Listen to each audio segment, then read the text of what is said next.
ಅಮೃತಸಾರ ಗುರುಗಳ ಕರುಣದಿಂದ ಪನಿತು ಪೇಳುವೆ ಪರಮ ಭಗವದ್ಭಕ್ತರಿದನಾದರದಿ ಕೇಳುವುದು. ಕಡು ಕರುಣಿ ನೀನೆಂದರಿದು ಹೇರುಡಲ ನಮಿಸುವೆ ನಿನ್ನಡೆಗೆ ಬೆಂಬೆಡದೆ ಪಾಲಿಸು ಪರಮ ಕರುಣಾ ಸಿಂಧು ಎಂದೆಂದು.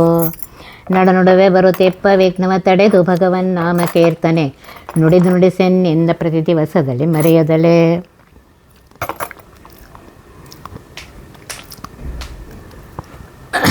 ಪಾಂಡುರಂಗ ಪಾರಿಜಾತ ಅಂತ ಹೇಳಿ ಜಗನ್ನಾಥ ದಾಸರು ಬರೆದಿದ್ದಾರೆ.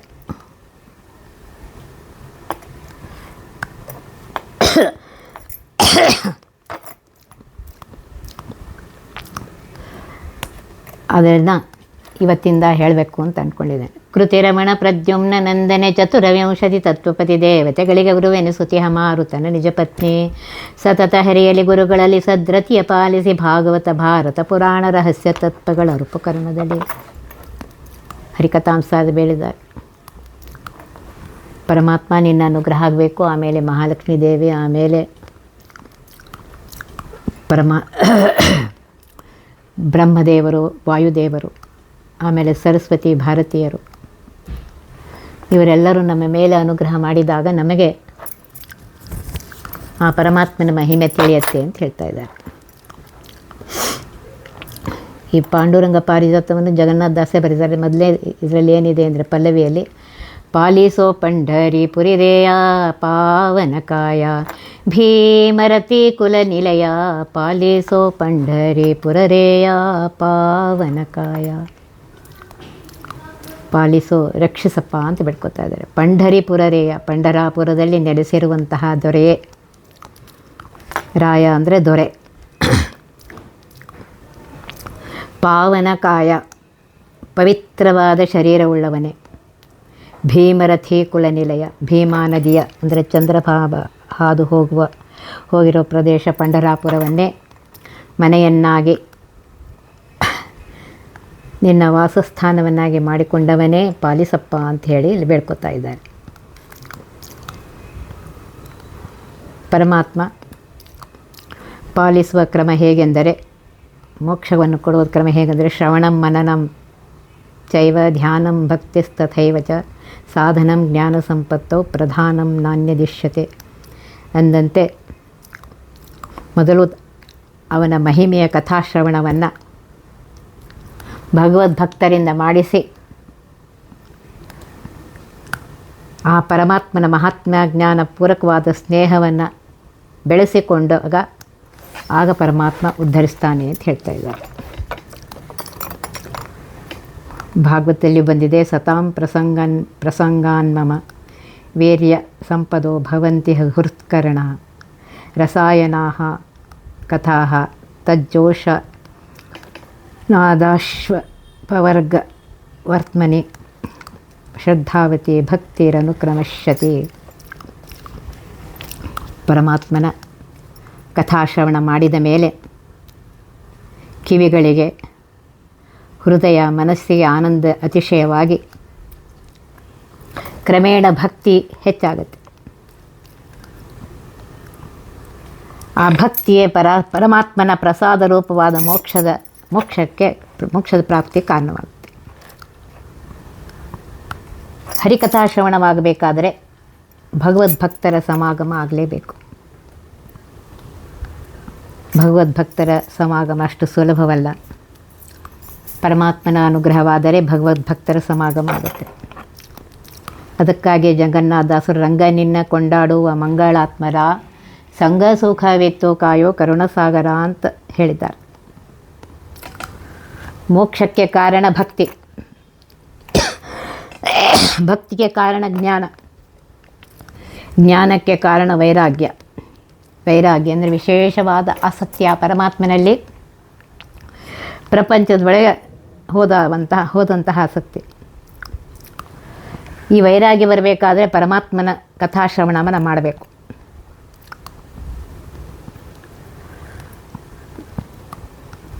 ಪರಮಾತ್ಮನ ಭಕ್ತರ ಸಹವಾಸ ದೊರೆತಾಗಲೇ, ಆ ಪರಮಾತ್ಮನ ಕೃಪೆಯಿಂದಲೇ ಹರಿಕಥಾಶ್ರವಣ ದೊರೆಯುತ್ತೆ. ಗೋಪಾಲದಾಸರ ಮತ್ತು ವಿಜಯದಾಸರ ಸಂಪರ್ಕದಿಂದಲೇ ಜಗನ್ನಾಥದಾಸರಿಗೆ ಪರಮಾತ್ಮನ ಜ್ಞಾನ, ಪರಮಾತ್ಮನ ಸಾಕ್ಷಾತ್ ದರ್ಶನ ಆಗಿತ್ತು.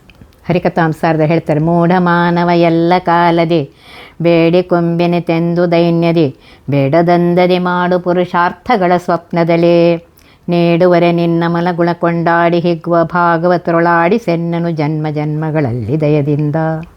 ಎಷ್ಟು ಚೆನ್ನಾಗಿ ಪ್ರಾರ್ಥಿಸಿದ್ದಾನೆ ದೇವರಿಗೆ. ಮೋಕ್ಷಕ್ಕೆ ಕಾರಣೀಭೂತವಾಗಿರುವಂತಹ, ಬೀಜರೂಪವಾಗಿರುವಂತಹ ಭಗವದ್ಭಕ್ತರ ಸಹವಾಸವನ್ನು ಪಾಲಿಸಪ್ಪ ಪಂಢರಿನಾಥ ಅಂಥೇಳಿ ಪ್ರಾರ್ಥನೆ ಮಾಡ್ಕೋತಾ ಇದ್ದಾರೆ.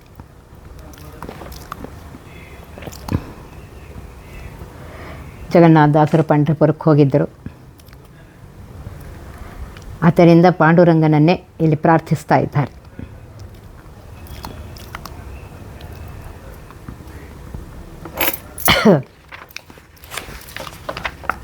ಪುಂಡಲೀಕನಿಗೆ ಅನುಗ್ರಹ ಮಾಡಿ ಪರಮಾತ್ಮ ಪಾಂಡುರಂಗ ರೂಪದಿಂದ ಅಲ್ಲೇ ಇಟ್ಟಿಗೆ ಮೇಲೆ ನಿಂತಿದ್ದಾನೆ.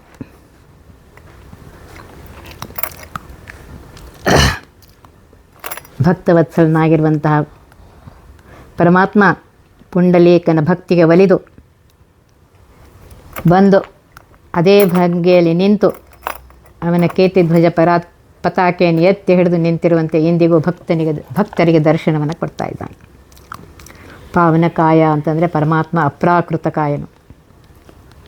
ಪ್ರಾಕೃತ ಗುಣಗಳಾಗಿರುವಂತಹ ಸತ್ವ ರಜ ತಮೋಗಳಿಂದ ದೂರನಾಗಿದ್ದಾನೆ. ಜನನ ಮರಣ ಜರಾದಿ ದೋಷರಹಿತನಾಗಿದ್ದಾನೆ. ಸಚ್ಚಿದಾನಂದ ರೂಪನಾಗಿದ್ದಾನೆ. ಜೀವ ಜಡ ವಿಲಕ್ಷಣನಾಗಿದ್ದಾನೆ. ಲಿಂಗ ದೇಹ ವರ್ಜಿತನಾಗಿದ್ದಾನೆ. ಸ್ವಗತ ಭೇದ ವಿವರ್ಜಿತನಾಗಿದ್ದಾನೆ. ಅದಕ್ಕಾಗಿಯೇ ಪರಮಾತ್ಮನನ್ನು ಪಾವನಕಾಯ ಅಂತ ಹೇಳಿ ಇಲ್ಲಿ ಪದ್ಯದಲ್ಲಿ ಹೇಳ್ತಾ ಇದ್ದಾರೆ.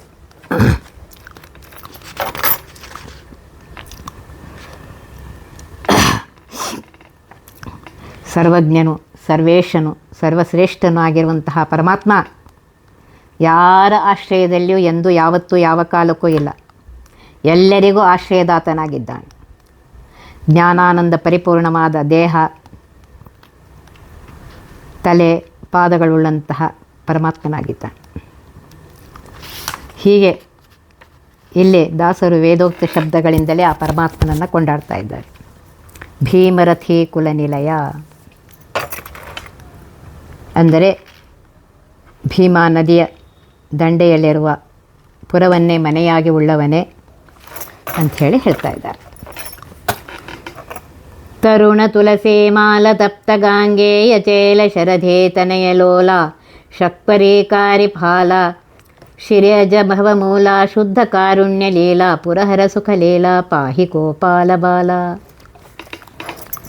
ಹೇಳ್ತಾ ಇದ್ದಾರೆ. ಪರಮಾತ್ಮ ಎಂಥವನು ಅಂದರೆ ತರುಣ ತುಳಸಿ ಮಾಲ, ಎಳೇ ತುಳಸಿ ದಳಗಳಿಂದ ನಿರ್ಮಿತವಾಗಿದ್ದ ಹಾರವನ್ನು ಮಾಲೆಯಾಗಿ ಉಳ್ಳವನು. ತಪ್ತ ಅಂದರೆ ಕಾದ ಕೆಂಪಾದ ಗಾಂಗೇಯ ಸುವರ್ಣವರ್ಣ ಕನಕವರ್ಣದ ಚೇಲ ವಸ್ತ್ರವನ್ನು ಧರಿಸಿದ್ದಾನೆ. ಶರಧಿ ತನೆಯ ಲೋಲ, ಸಮುದ್ರರಾಜನ ಮಗಳಾಗಿರುವಂತಹ ಮಹಾಲಕ್ಷ್ಮೀ ದೇವಿಯೊಡನೆ ಸಂತೋಷದಿಂದ ನಲಿಯುತ್ತಾ ಇದ್ದಾನೆ. ಶಕ್ವರಿ ಕಾರಿಪಾಲ, ಉಷ್ಣವನ್ನುಂಟು ಮಾಡುವ ಕಸ್ತೂರಿ ತಿಲಕವನ್ನು ಧರಿಸಿದ ಹಣೆ ಉಳ್ಳವನು. ಶಿರಿ ಅಂದರೆ ಲಕ್ಷ್ಮೀದೇವಿ, ಅಜ ಅಂದರೆ ಬ್ರಹ್ಮದೇವರು, ಮೂಲ ಅಂದರೆ ಇವರ ಸೃಷ್ಟಿಗೆ ಕಾರಣನಾದವನು. ಶುದ್ಧ ಕಾರುಣ್ಯ ನೀಲ, ನಿಷ್ಕಪಟದಿಂದ ಸಜ್ಜನರನ್ನು ಕಾಪಾಡಲು ನಿತ್ಯ ಮಾಡುತ್ತಿರುವ ವ್ಯಾಪಾರವುಳ್ಳವನು. ಪುರಹರ, ತ್ರಿಪುರಾಸುರರನ್ನು ಸಂಹರಿಸಿದ ರುದ್ರದೇವರಿಗೆ ಲೀಲಾ ಮಾತ್ರದಿಂದ ದುಃಖ ನಿವಾರಣೆಯನ್ನು ಮಾಡಿ ಸುಖವನ್ನು ಕೊಟ್ಟವನು. ಪಾಹಿ, ರಕ್ಷಣೆ ಮಾಡಪ್ಪ. ಗೋಪಾಲ ಬಾಲ, ಗೋಕುಲದಲ್ಲಿ ಗೋಗಳನ್ನು ಕಾಯುವವರೆಗೆ ಒಡೆಯನಾಗಿದ್ದ ನಂದನಿಗೆ ಪುತ್ರನಾಗಿದ್ದವನೇ ಪರಮಾತ್ಮ, ರಕ್ಷಿಸು ಅಂತ ಹೇಳ್ತಾ ಇದ್ದಾರೆ. ಇಲ್ಲಿ ಜಗನ್ನಾಥದಾಸರು ಶ್ರೀ ಪಾಂಡುರಂಗ ವಿಠ್ಠಲನ ಮೂರ್ತಿಗೆ ಮಾಡಿರುವ ಬಹುವಿಧವಾದ ಅಲಂಕಾರಗಳನ್ನು ನೋಡುತ್ತಾ ಶಾಸ್ತ್ರ ಪುರಾಣಗಳಲ್ಲಿ ಹೇಳಿರುವಂತಹ ಅಲಂಕೃತ ಭಗವದ್ರೂಪಗಳಿಗೆ ಸಮನ್ವಯ ಮಾಡ್ತಾ ಇದ್ದಾರೆ, ಮಾಡಿ ಸ್ತೋತ್ರ ಮಾಡ್ತಾ ಇದ್ದಾರೆ. ತರುಣ ತುಳಸಿ ಮಾಲ ಅಂತಾರೆ. ಪರಮಾತ್ಮ ಸಾಮಾನ್ಯರಿಂದ ಮಾಡುವ ಅಲಂಕಾರಗಳಿಂದಲೇ ಶೋಭಾಯಮಾನವಾಗ್ತಾನೇನೋ, ಹಾಗಿದ್ದರೆ ಅವನನ್ನು ದೇವರೆಂಬುದು ಹೇಗೆ ಅಂತಂದರೆ ಯಾವ ವಸ್ತುವಿನಿಂದಲೂ ಪರಮಾತ್ಮನಿಗೇನೂ ಆಗಬೇಕಾಗಿಲ್ಲ. ಅವನಿಗೆ ಅಲಂಕಾರ ಮಾಡಲು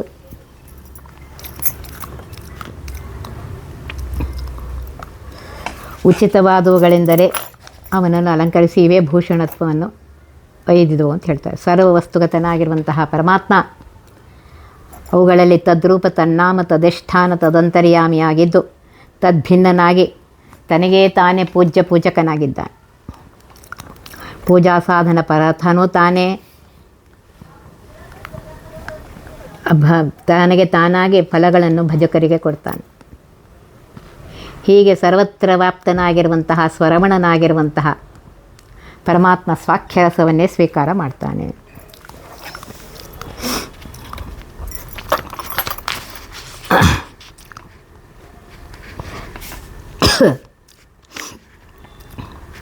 ಬಹಿರಂಗದಲ್ಲಿ ಮಾಡುವ ಸರ್ವೋಪಚಾರಿಗಳೆಲ್ಲ ವ್ಯತಿರೇಕ ಪೂಜೆ ಅಂತ ಕರೆಸ್ಕೊಳ್ಳುತ್ತೆ. ಅಧ್ಯಾತ್ಮ ಚಿಂತನೆಯ ಅನ್ವಯ ಪೂಜೆ ಅಂತ ಕರೆಸ್ಕೊಳ್ಳುತ್ತೆ.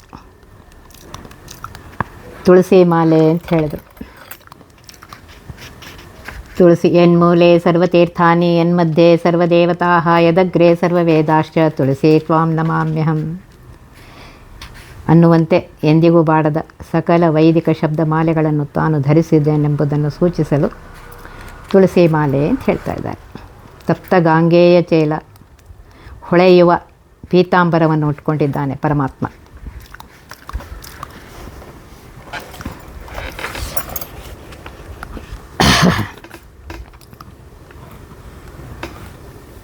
ಶಿರ್ಯಜ ಭವಮೂಲ ಲಕ್ಷ್ಮೀದೇವಿಯು ಉತ್ಪತ್ತಿಲಯ ವಿವರ್ಜಿತಳಾಗಿದ್ದಾಳೆ, ನಿತ್ಯ ಮುಕ್ತಳಾಗಿದ್ದಾಳೆ.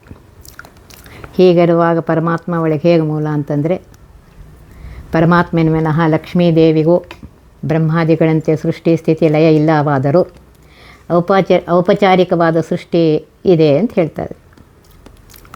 ಅದು ಹೇಗೆಂದರೆ, ಸೃಷ್ಟಿಯ ಆದಿಯಲ್ಲಿ ಪರಮಾತ್ಮ ಮಲಗಿರುವಾಗ ಲಕ್ಷ್ಮೀದೇವಿ ಏನು ಮಾಡಬೇಕು ಅಂತ ಗೊತ್ತಾಗದೆ ಪರಮಾತ್ಮನ ಲಕ್ಷ್ಮಂತರಿಯಾಗಿ ಲಕ್ಷ್ಮಿಗೆ ಪ್ರೇರಕನಾಗಿ ಜಗತ್ಸೃಷ್ಟಿಯನ್ನು ಮಾಡಬೇಕೆಂದು ತನ್ನನ್ನು ಪ್ರಾರ್ಥಿಸಲು ಪ್ರೇರಣೆ ಮಾಡ್ತಾನೆ. ಆಗ ಲಕ್ಷ್ಮಿ ಸ್ಫೂರ್ತಿಯನ್ನು ಪರಮಾತ್ಮನ ಪಡೆದು ಜಗತ್ಸೃಷ್ಟಿಯನ್ನು ಮಾಡಲು ಪರಮಾತ್ಮನನ್ನು ಪ್ರಾರ್ಥನೆ ಮಾಡ್ತಾಳೆ.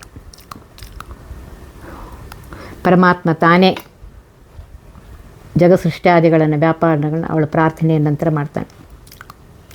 ಹೀಗೆ ಪರಮಾತ್ಮನಿಂದ ಪ್ರಾಪ್ತವಾದ ಸ್ಫೂರ್ತಿಯ ಲಕ್ಷ್ಮಿಗೆ ಸೃಷ್ಟಿ ಅಂತ ಅನಿಸ್ಕೊಡುತ್ತೆ ಅಂತ ಹೇಳಿ ಶ್ರೀಮದಾಚಾರ್ಯರು ಸ್ತೋತ್ರ ಮಾಡುವಾಗ ಹೇಳಿದ್ದಾರೆ. ಯಸ್ಮಾತ್ ಬ್ರಹ್ಮೇಂದ್ರ ರುದ್ರಾದಿ ದೇವತಾನಾಂ ಶ್ರೇಯೋ ಪಿಚ ಜ್ಞಾನಸ್ಫೂರ್ತಿ ಸದಾ ತಸ್ಮೈ ಹರೆಯೇ ಗುರುವೇ ನಮಃ ಅಂತ ಹೇಳಿದ್ದಾರೆ. ಎಲ್ಲ ಕಾಲದಲ್ಲಿಯೂ ಪರಮಾತ್ಮನ ಜೊತೆಗೇ ಯಾವಾಗಲೂ ಇರ್ತಾಳೆ ಮಹಾಲಕ್ಷ್ಮೀ ದೇವಿ.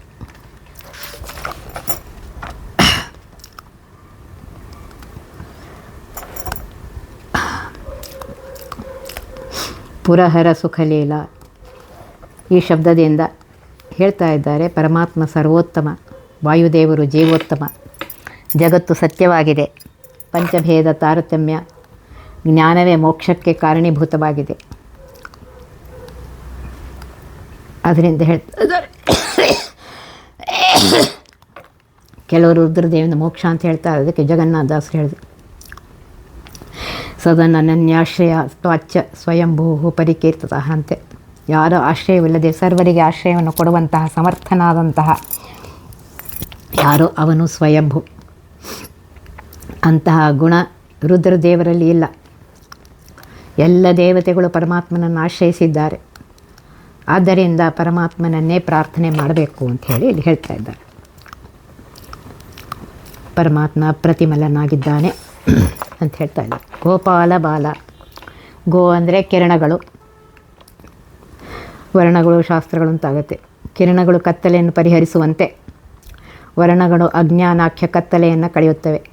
ಅಂಥ ಗೋಪಾಲ ಎಂದರೆ ಶಾಸ್ತ್ರಗಳನ್ನು ರಕ್ಷಣೆ ಮಾಡುವ ವಿದ್ವಾಂಸರುಗಳಿಗೆ ಬಾಲಕನಂತೆ ಪರಮಾತ್ಮನು ಕೈವಶನಾಗ್ತಾನೆ.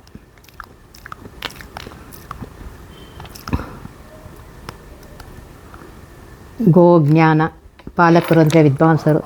ಪರಮಾತ್ಮ ಸಾಕಲ್ಯೇನ ರಮಾದಿಗಳಿಗೂ ಅಗಮ್ಯನಾದ್ದರಿಂದ ಅವನು ಸದಾ ಬಾಲನೇ ಎಂದರೆ ವಿದ್ವಾಂಸರು ಹೇಳಿದ ಯತ್ಕಿಂಚಿತ್ ಅರ್ಥಗಳಿಂದ ತಾನು ಪ್ರತಿಪಾದ್ಯನಾಗಿ ಫಲಗಳನ್ನು ಕೊಡುತ್ತಾನೆ ಅಂತ ಹೇಳ್ತಾರೆ.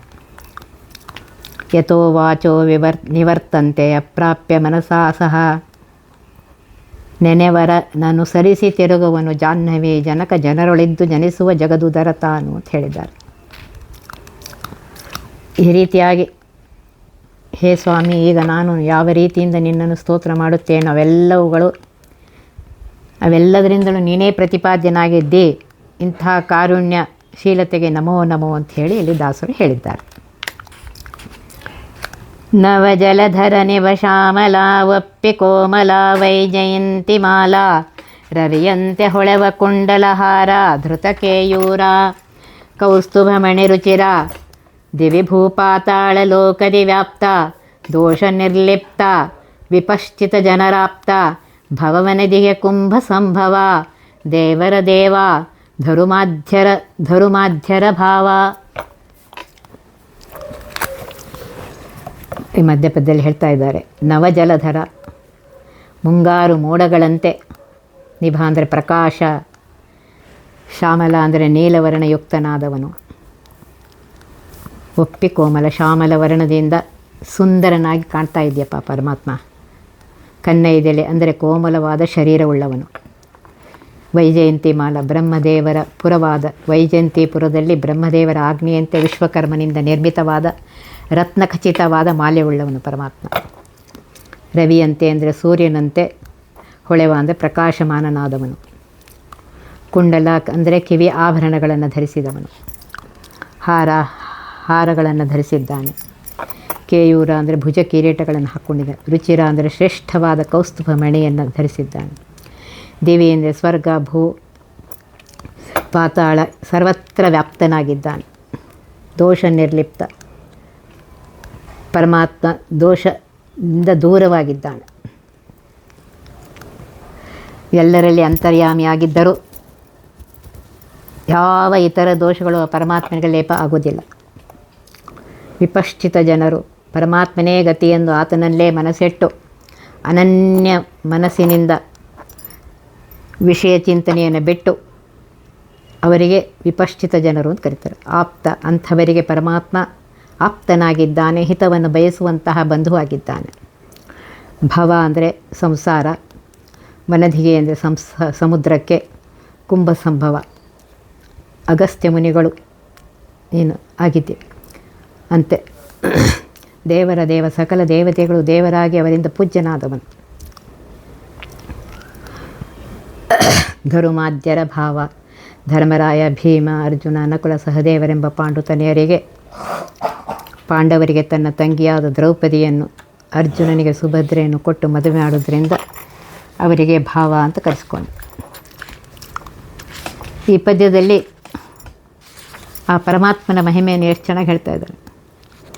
ಪರಮಾತ್ಮ ನೀಲಮೇಘ ಶ್ಯಾಮನಾಗಿದ್ದಾನೆ, ಕೋಮಲಾಂಗನಾಗಿದ್ದಾನೆ, ವೈಜಯಂತಿ ಮಾಲೆಯನ್ನು ಧರಿಸಿದವನಾಗಿದ್ದಾನೆ, ಸೂರ್ಯನಂತೆ ಪ್ರಕಾಶಮಾನವಾದ ಕರ್ಣಕುಂಡಲಗಳನ್ನು ಧರಿಸಿದ್ದಾನೆ, ಭುಜ ಕಿರೀಟಗಳನ್ನು ಧರಿಸಿದ್ದಾನೆ, ಕೌಸ್ತುಭ ಭಾರವನ್ನು ಹಾಕಿಕೊಂಡಿದ್ದಾನೆ. ಸ್ವರ್ಗ, ಮರ್ತ್ಯ ಮತ್ತು ಪಾತಾಳ ಎಲ್ಲ ಲೋಕಗಳಲ್ಲಿ ವ್ಯಾಪ್ತನಾಗಿದ್ದಾನೆ. ಆದರೂ ಜೀವ ಜಡಗಳ ಸಂಪರ್ಕದಿಂದ ಪ್ರಾಪ್ತವಾಗುವ ದೋಷಗಳೆಲ್ಲದವನಾಗಿದ್ದಾನೆ, ನಿರ್ಲೇಪನಾಗಿದ್ದಾನೆ. ಯಾರು ಅವನನ್ನೇ ಗತಿಯಂತ ನಂಬಿದ್ದಾರೆ ಅಂತಹ ಭಕ್ತ ಜನರಿಗೆ ಆಪ್ತನಾಗಿದ್ದಾನೆ. ಅವನು ಕಷ್ಟ ಪರಂಪರೆಗಳಿಂದ ಯುಕ್ತವಾದ ಈ ಸಂಸಾರ ಸಾಗರವನ್ನು ಬತ್ತಿಸುವಲ್ಲಿ ಸಾಗರವನ್ನು ಏಕಾಪೋಷಣೆ ಮಾಡಿದ ಅಗಸ್ತ್ಯ ಮುನಿಗಳಂತಿದ್ದಾನೆ. ಎಲ್ಲ ದೇವತೆಗಳಿಂದಲೂ ಪೂಜಿತನಾಗಿದ್ದಾನೆ. ಈ ಪರಮಾತ್ಮ ಪಾಂಡವರಿಗೆ ಭಾವನಾಗಿದ್ದಾನೆ. ಹೀಗೆ ದಾಸರು ಇಲ್ಲಿ ಆ ಪರಮಾತ್ಮನನ್ನು ಕೊಂಡಾಡ್ತಾ ಇದ್ದಾರೆ.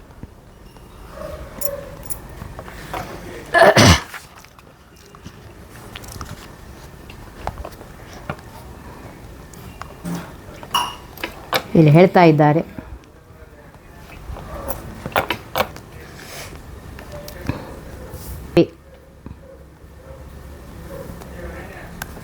ಪರಮಾತ್ಮ ಧರಿಸಿರುವಂತಹ ಆಭರಣಗಳೆಲ್ಲವೂ ಲಕ್ಷ್ಮಾತ್ಮಕವಾಗಿವೆ.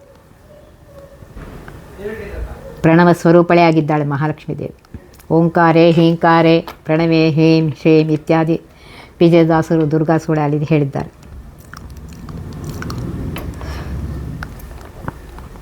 ಈ ರೀತಿಯಾಗಿ ಆ ಪರಮಾತ್ಮನ ಆಭರಣಗಳು ಅಂದರೆ ಮಹಾಲಕ್ಷ್ಮೀ ದೇವಿ ಅಂತ ತಿಳ್ಕೊಟ್ರೆ, ಆ ರೂಪದಿಂದ ಮಹಾಲಕ್ಷ್ಮೀ ದೇವಿ ಪರಮಾತ್ಮ ಜೊತೆಗಿದ್ದಾಳೆ. ಹೀಗೆ ಒಂದೊಂದು ಪದ್ಯದಲ್ಲಿಯೂ ಆ ಪರಮಾತ್ಮನ ಮಹಿಮೆಯನ್ನು ಹೇಳ್ತಾ ಇದ್ದಾರೆ. ಅದನ್ನು ದಿನವೂ ತಿಳಿದುಕೊಳ್ಳೋಣ. ಒತ್ತಿ ಬಹ ವಿಘ್ನಗಳ ಕಳೆದಪ ಮೃತ್ಯುವಿಗೆ ಮರೆ ಮಾಡಿ ಕಾಲನ ದೂತರಿಗೆ ಭೀಕರವ ಪೊಟ್ಟಿಸಿ ಸಕಲ ಸಿದ್ಧಿಗಳ ಒತ್ತಿಗೊಳ್ಳಿಸಿ ಮನರು ಹೇಕ್ಷಣ ನೃತ್ಯ ಮಾಡುವರವರ ಮನೆಯೊಳು ನಿತ್ಯಮಂಗಳ ಹರಿಕಥಾಮೃತ ಸಾರ ಪಠಿಸುವರ.